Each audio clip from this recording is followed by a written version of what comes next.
They took the house, left me with the debt, and a notebook they didn't even glance at. The landlord didn't say it outright, but the way he avoided my eyes as he handed me the lease screamed it. Pitiful. The one bedroom smelled of old radiator heat and mold. I dropped the cardboard box onto the floor, my whole life crammed into recycled paper and regret. Rain smacked the tiny kitchen window. In the flickering light, I reached in and pulled out the notebook. Spiral-bound, edges frayed. My father had scoffed when the lawyer slid it across the table. Sentimental item, he'd muttered. Hardly worth the effort. But my mother had always written in it. Notes, sketches, sometimes just words circled for no reason. Maybe that's why I hadn't thrown it out. Or maybe I was just clinging to anything that hadn't already been ripped from me. Aidan hadn't even looked at me during the will reading. His grin was precise, like a signature he'd rehearsed. Real estate, stock, legacy shares, all under his name now. And Lucille? She sat like the queen she always wanted to be, sipping her flat water, not a care in the world. Now here I was. A greasy job at Jake's Diner, debt from student loans I never finished paying off, and a couch that smelled faintly of mildew and dead dreams. The notebook lay on the counter as I ate cold instant noodles. I flipped it open to a random page, a shopping list, a half-finished poem, a note that said, "Larkspur, don't forget," in her delicate cursive. I turned another page and paused. There was something odd. A line of ink that shimmered slightly where the light hit it. I touched it. The paper felt layered, as if something was hidden beneath the surface. The next morning, I brought it with me to the diner. I worked the register during the slow shift, watching as the usual regulars barked orders. Mr. Duncan complained about his eggs again. My coworker Tasha rolled her eyes at me like I was contagious. I smiled through it all. That's what you do when you have no backup plan. Back home, I sat by the window with a mug of tea, the city lights bleeding through the fog. I stared at the notebook again. That odd shimmer still caught the light. I set the cup down, grabbed a flashlight from the drawer, and angled it across the page. Lines emerged. Shapes I hadn't noticed before, like overlapping circles and jagged squares. I leaned in. No way. I reached for a pencil and started tracing gently. The shapes weren't random. They were aligned, almost architectural. Geometric figures layered beneath the ink. A partial compass, a topographical grid. My breath caught.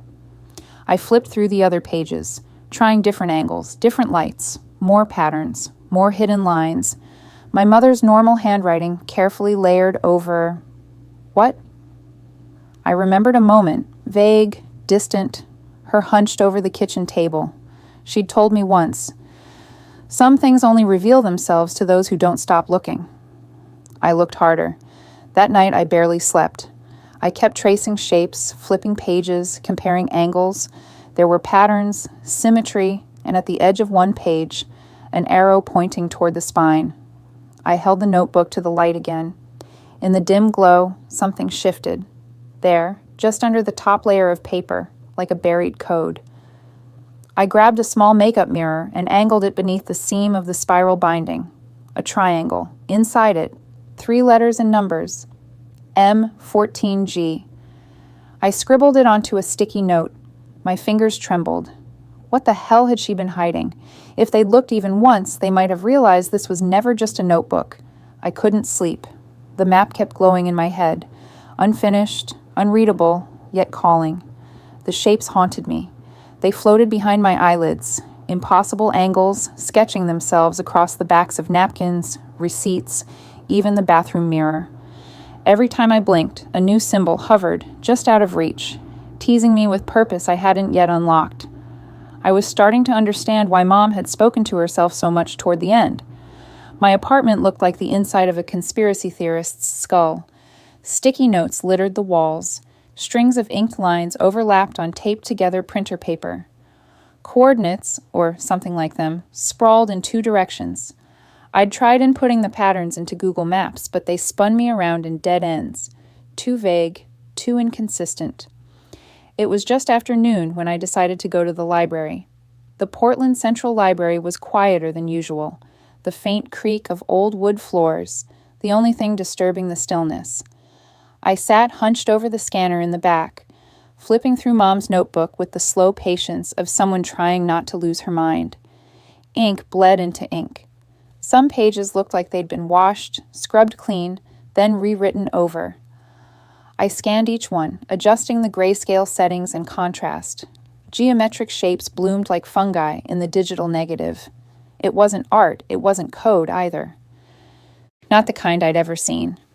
"You're doing that wrong," a voice mumbled behind me. I flinched and spun in my seat.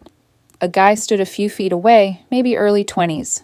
Messy hair, oversized hoodie, laptop clutched like a shield. I noticed his badge, Benji-Tech Desk. "I didn't ask for help," I said, a little more defensive than necessary. He blinked. "Yeah, and yet you're running pattern scans on organic ink like it's binary. You'll miss half the layering." I stared at him. He hesitated. "I mean, you can keep going. But if you want to get past surface noise, you need Fourier inversion, or at least heat mapping the ink densities." I blinked again. He sighed. "Sorry, I'm not hitting on you. I just like puzzles."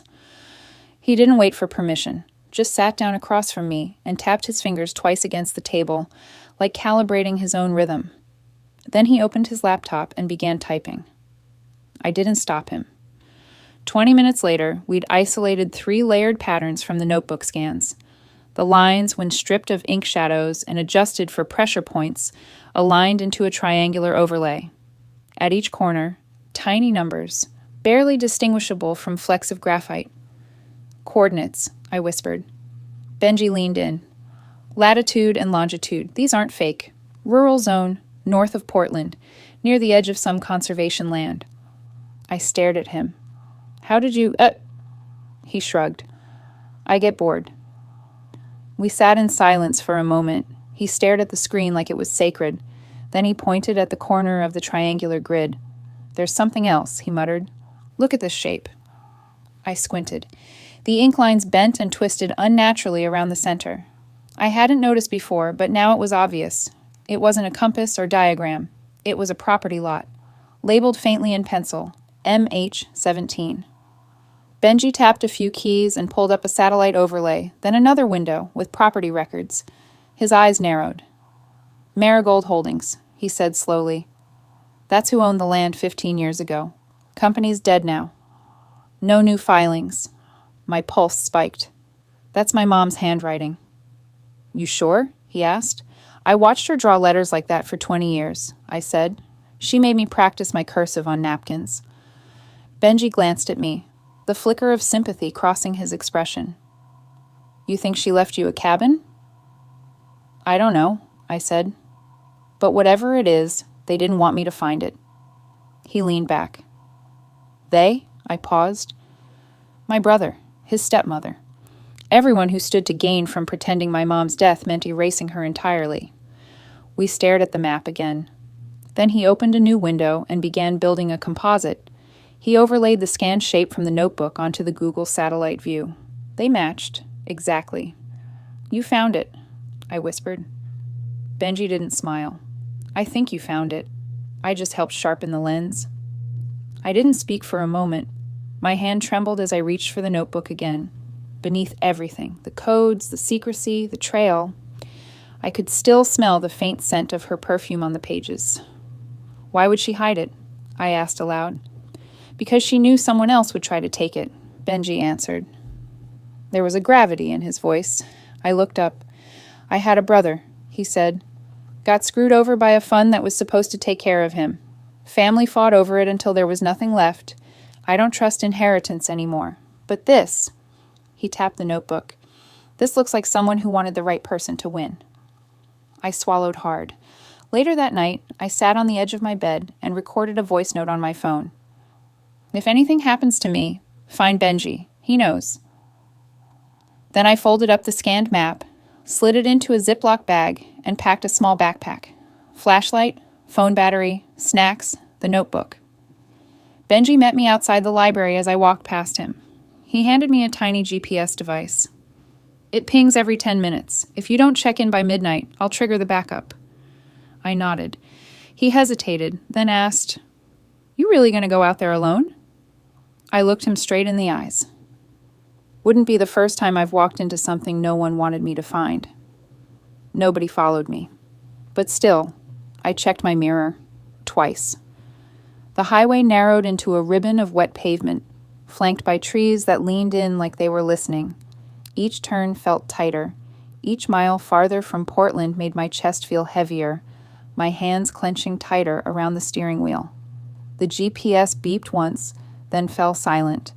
The signal blinked out. No service, of course. The forest swallowed the last stretch of gravel road.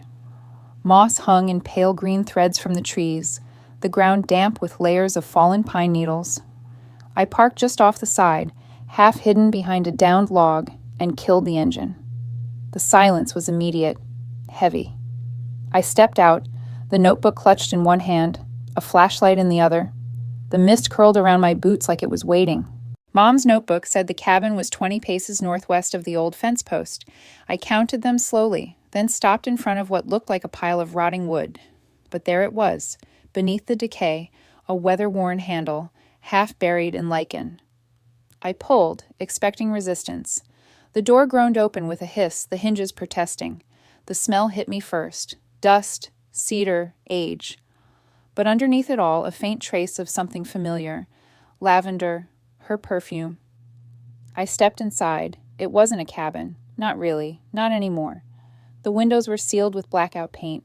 Shelves lined the walls, full of notebooks, diagrams, and tech equipment that looked untouched for years.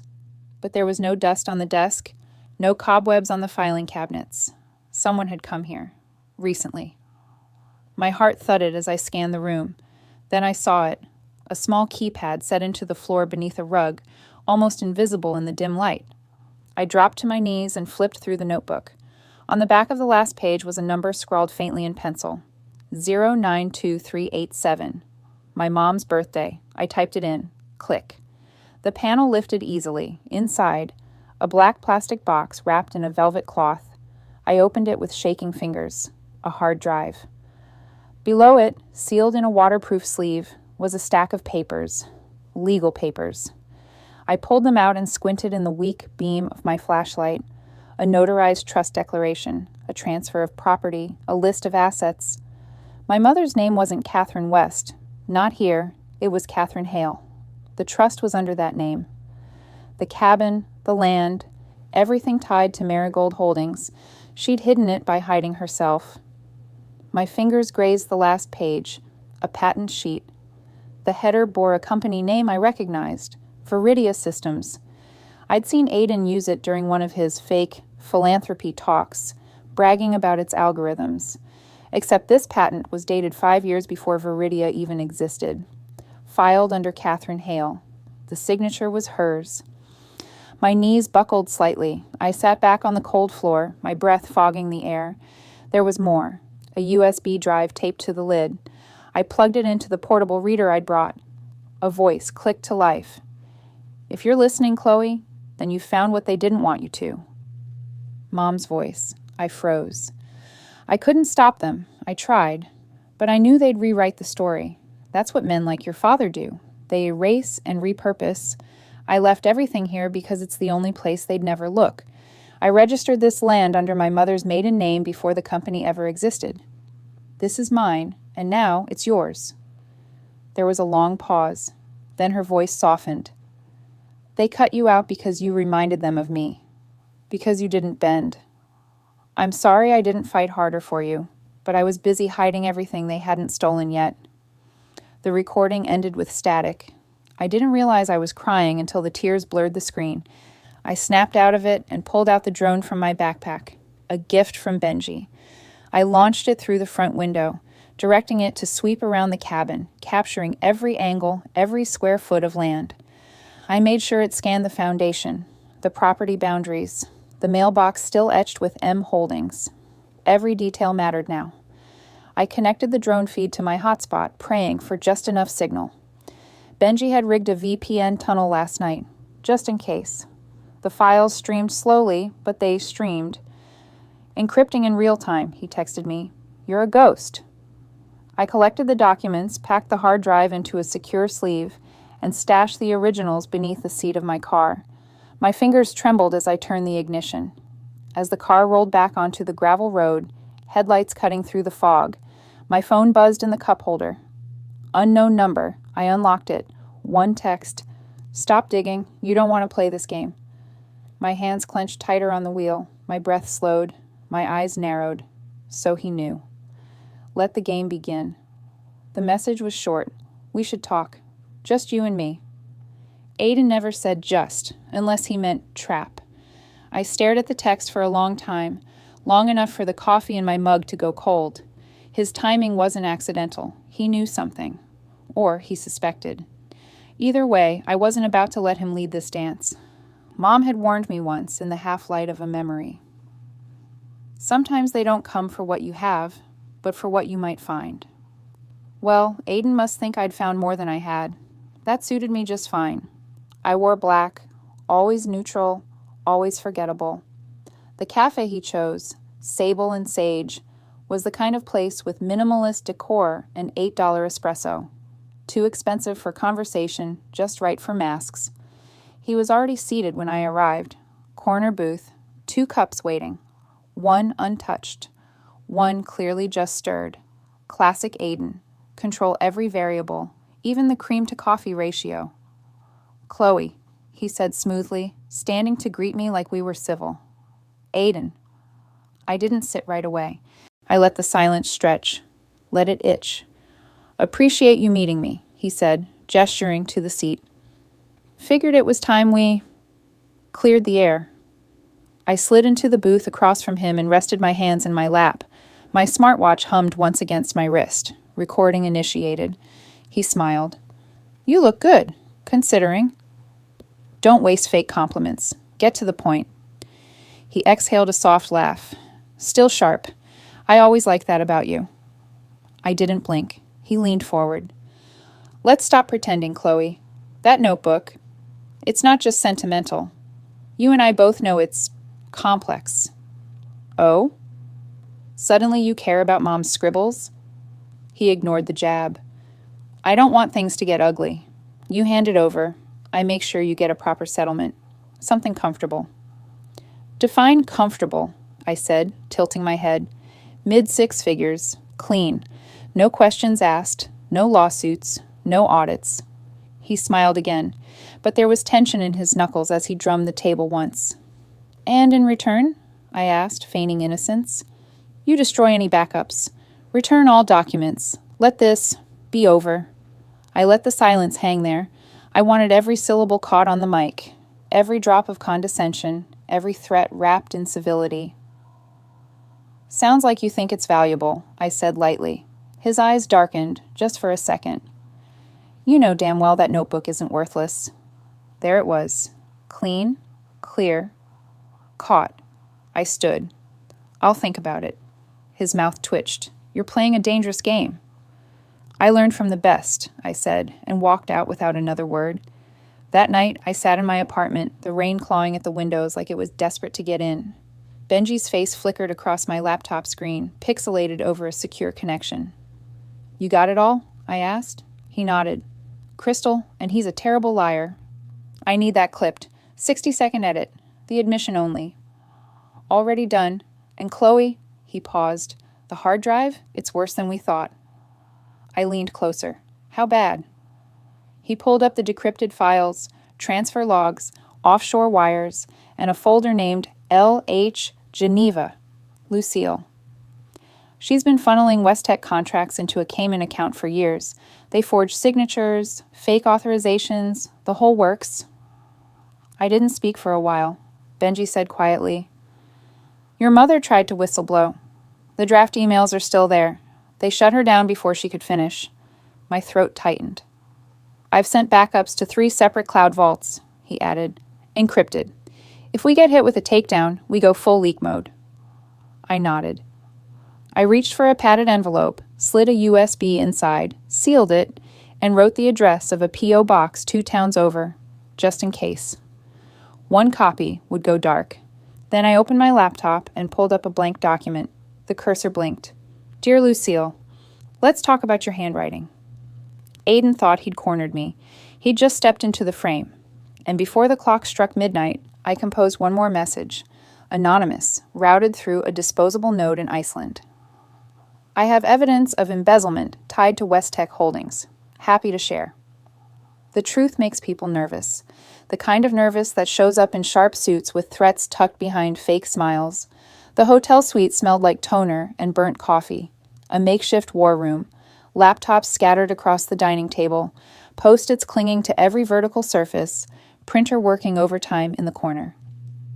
Outside, Portland drowned in rain. Inside, I was about to light a match. Benji sat cross-legged on the carpet, headphones slung around his neck, combing through one last data packet. "Are you sure you want to go public now?" he asked, not looking up. "Once it's out, there's no rewinding." I stared at the folder on my screen. Inside, the recording of Aiden's slip, the forged trust documents, the full transfer logs to Lucille's offshore accounts, my mother's voice files. Every file named, time-stamped, embedded in a metadata string that even the West's lawyers couldn't deny. Lucille once told me, "Some girls weren't made for power. They wilt under pressure." Guess what, Lucille? I don't wilt. I ignite. I forwarded the folder to 3 people at once. My contact at the Oregonian A friend of a friend at Channel 9 News, A whistleblower lawyer with SEC credentials. Then I hit upload on my public letter. The West stole my mother's legacy. Now they want my silence. Here's what they didn't expect. The next 12 hours blurred. My phone buzzed nonstop. DMS from journalists. Requests for comment. Aiden's name started trending. Then Lucille's. Then mine. By 3 p.m., I was walking through the side door of Channel 9, my hood up, face bare. A producer ushered me into a conference room where a young anchor sat flipping through printed screenshots. "We've verified the documents," she said, nodding, "and the time-stamped metadata. We'll air a teaser tonight, full feature by end of week." In the hallway, I passed a familiar figure, slim, platinum hair, eyes like a scalpel. Lucille. She was there early, probably prepping a PR denial blitz. Our eyes met. Hers narrowed. Mine didn't move. A few hours later, the press event began. Aiden took the podium at West Tech headquarters like he was addressing a minor hiccup, not a corporate catastrophe. Lucille stood beside him, impeccable as ever. They spun it as digital interference, false narratives, misinterpretations. Then the Channel 9 segment aired. The screen behind the press podium lit up with a quote, "You know damn well that notebook isn't worthless."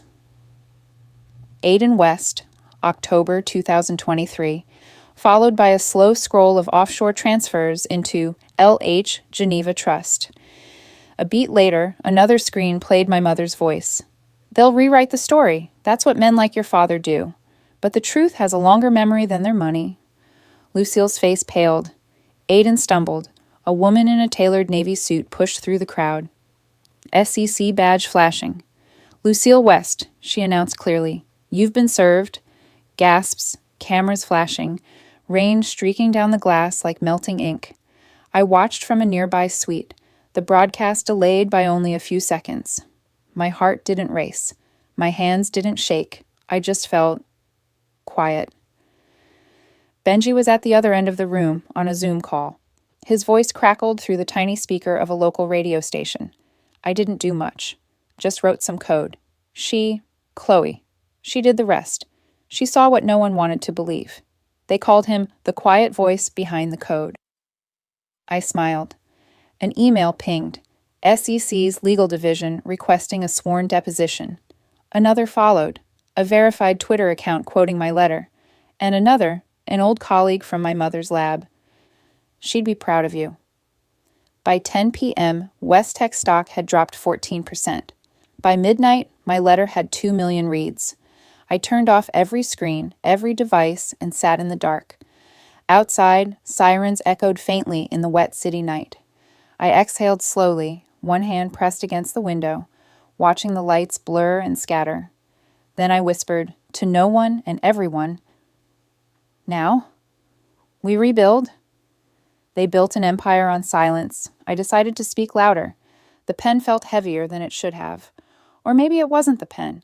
Maybe it was the weight of what I was about to sign. 3 documents, each page more final than the last. Transfer of control. IP licensing. Foundation funding disbursement. I took a breath and let it out slowly as the notary slid the folder across the sleek glass table. I signed every page in one steady motion. Outside, late November, light cut through the clouds like it was trying to break something. My new office wasn't flashy. It had no corner view, no pretentious espresso bar, but it had sun, and a wall lined with books, and a photo of Mom taped next to a sticky note that simply read, "Trust the long game." The Marigold Fund had gone live at 8 a.m. sharp. A third of the inheritance, not just money, but access, redirected to women in STEM, whistleblowers without legal backup, inventors fighting for patents they'd been robbed of. It wasn't just symbolic, it was functional. Real lawyers, real grants, real fights. And Benji? He grinned wider than I'd ever seen when I handed him the scholarship envelope. "You're serious?" he said, blinking like he'd misheard. "Full ride, anywhere, plus a seat at Aurora's cyber lab." Aurora, my new name for the company, not Westech, never again. He laughed too loud for the office. "Guess I'm going to need new shoes." Later, the boardroom that once belonged to Lucille echoed with nervous applause as the transition vote finalized. She and Aiden were officially out. I didn't need to be there in person. I watched from my laptop, legs curled under me on the couch. I didn't even flinch when Lucille refused to stand as they read the resolution. Petty to the end. At sunset, I drove back to the cabin. It was quiet now. Still. The kind of quiet that didn't ache anymore. Inside, I found the final page of Mom's notebook, the one left blank. I slid it into a wooden frame and hung it above the fireplace, an invitation to start something new. A week later, I stood behind a podium at the Foundation's launch gala. Not the corporate kind. No gold-plated centerpieces, just folding chairs, laptop screens, open-source demos running in the background. I didn't talk about revenge or legacy. I talked about voice, about the timing of truth, and how what you inherit isn't always what you're given, but what you're ready to fight for. The audience was quiet, the good kind of quiet, listening, not doubting. Afterward, a girl no older than 20 walked up to me with a USB in her hand. She whispered, "This is mine. They tried to erase it. Can you help me protect it?" I took it. Yes. That night, back at the cabin, I found an old cassette player buried beneath the bed. The tape had no label, just a piece of masking tape with the letter K. Mom's voice crackled to life. "You never needed their permission, Chloe. You just needed the right moment." I closed my eyes. "They gave me nothing. You gave me everything," I whispered back. Then I uploaded the final version of the code library Benji and I had built. Dozens of tools, restoration scripts, signature forensics, metadata preservers, free to anyone who needed them. The signature at the bottom? CW. Somewhere, someone would find it. Someone who'd been silenced, pushed aside, underestimated, just like me. The screen faded to black, and one line appeared. "Success built on silence crumbles when truth is loud enough." Justice wasn't handed to her.